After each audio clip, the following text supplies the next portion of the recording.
I believe very sincerely that the CIA is correct when they teach and talk about blowback. That Iraq is not the whole problem. We've got a much bigger problem than just the current crisis in Iraq.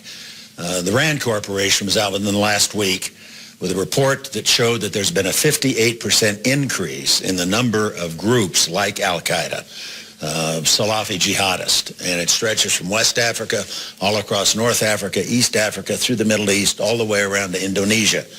A doubling of the number of terrorists out there. So there's a lot of merit to the advice of the founders and following the Constitution.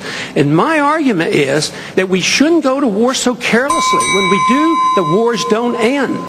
But a lot of your critics, left and right, say that you are the one that has over and over again been wrong on Iraq, and they point to statements like these.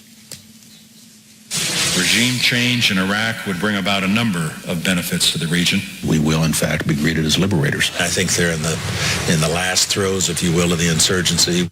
Now, Rand Paul, pointing to things like that, wrote in the Wall Street Journal also, many of those clamoring for military action now are the same people who made every false assumption imaginable about the cost, challenge, and purpose of the Iraq war. They have been wrong for so long. Why should we listen to them again? Your response? With all due respect, John, I was a strong supporter then of going into Iraq. I'm a strong supporter now. Everybody knows what my position is. There's nothing to be argued about there.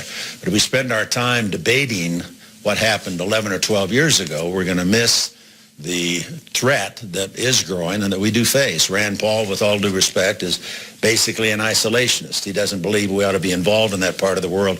I think it's absolutely essential. It is the constitutional position. It is the advice of the founders to follow a non-interventionist foreign policy. Stay out of entangling alliances. No nation building. No policing of the world. We've been in the Middle East. I think Reagan was right.